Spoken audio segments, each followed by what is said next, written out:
Your attachment style is sabotaging you. The impact that impacts trust, carrying the load, manipulation, boundaries, and covert contracts, the emergency poop story, erectile dysfunction. Your attachment style is sabotaging you. Welcome to the Marriage Podcast, guys, where we are real, raw, uncensored, and anointed. All right, we are going to move into this. Why do I want to talk about this? Because I think a lot of people are talking about working with their therapist on, Googling, whatever it is. You're trying to figure out why attachment styles are messing with your intimacy.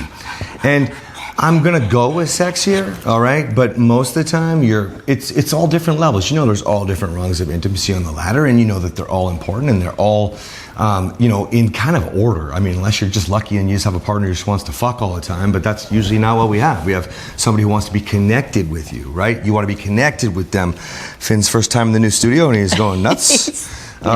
All right, so first of all, I want to preface this. Far too many of you guys are talking about your attachment styles. You're worried about your attachment styles. And why is this messing with your intimacy or your relationship? Because you didn't have, please 1 second, Finn, hey, come here. Come on, buddy. Come over here. Come on. He's going really nuts out here. He's smelling everything in the new studio. Come on. And so essentially what happens is this. You guys look at this. You Google. Your therapist is on it with you. This is all the craze now, okay? If you have an avoidant, this is my favorite one to talk about because most of you get a partner who becomes checked out. Obviously, that's sabotaging your intimacy, okay, your relationship. But what are we talking about here?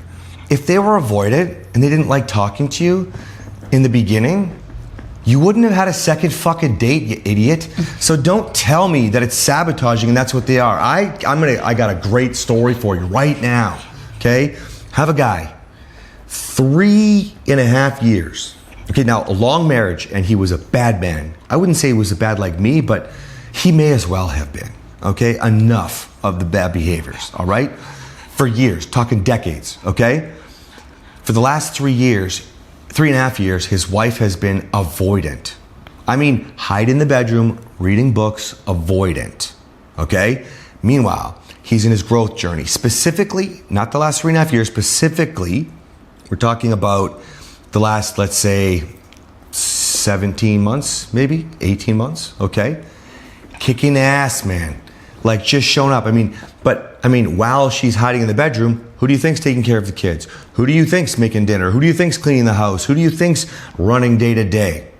Okay? Super avoidant. Clearly no intimacy, no conversation, unless it's about books. Okay? And that's kind of it.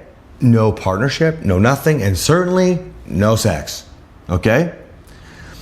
Now, for decades, she was not an avoidant. For decades, she liked to have private time. For decades, she liked to read books. For decades, she blah, blah, blah. But she hated this man after a long time. Oh, wait. And here's where I get to prove my point. Puts a boundary and he says, this isn't going to work for me anymore. And we're doing the divorce thing. I don't know what's going to happen, but you know, it's cool. I haven't filled you this in this yet. It started like this. You know this part. It started like this. Okay, fine. It's what I've always wanted. How could you be so mean? 2.5 months of avoiding me.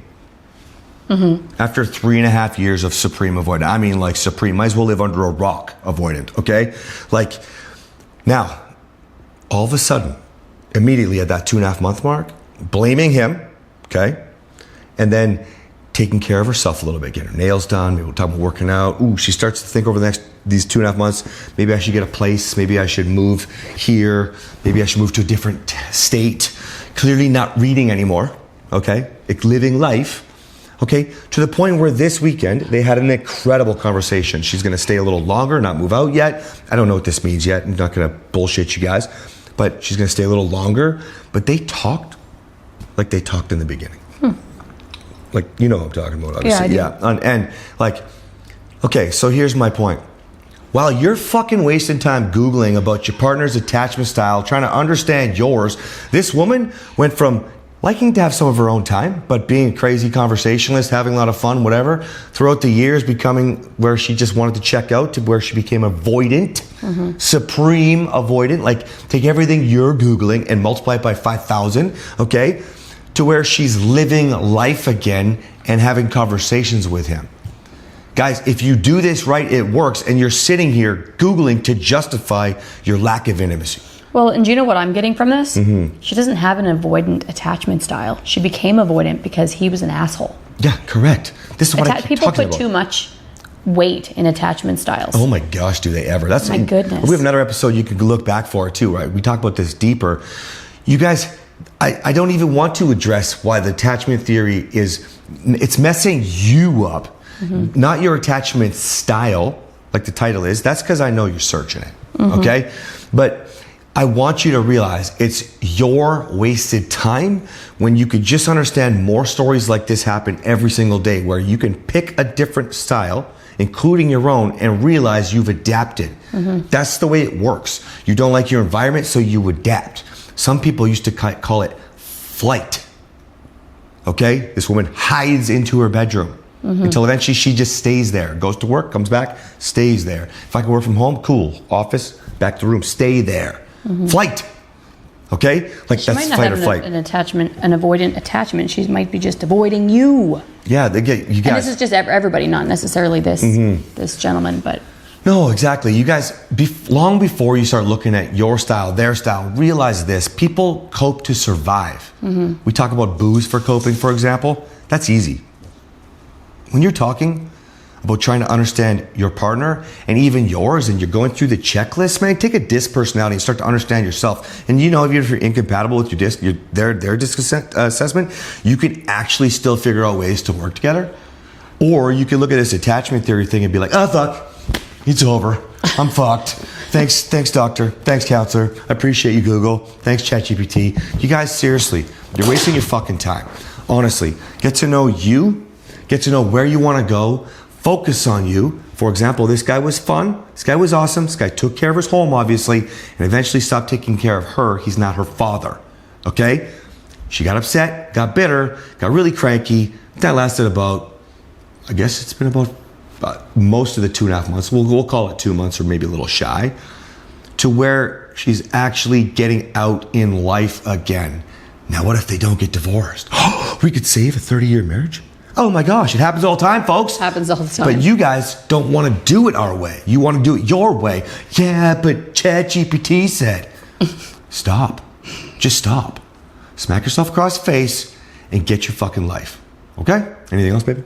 No, I just remembered when you smacked yourself across the face on the podcast, telling them to smack themselves It was across an the face. affair episode, I think, and it was... He actually smacked himself. We were in Cologne. I was so passionate. I just, wow.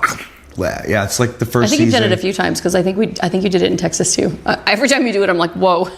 Yeah, I want to get you guys to be aware. And if you're Yes. not watching, you need to hear something. That's right. Yeah, it sounds totally different cushioned with my big bushy beard. Yes. Than my hands clapping. And the hands clapping triggers Kathryn. It This doesn't. Because I never hurt myself back No, in I the day. wanted to. So every time he does that, I'm like, oh, it's a moment from the past that I didn't get to do. But when he claps, it brings me back to the past in a bad way. Oh, I love you, gosh, baby. I love you. All right, guys. We'll see you next time. Bye.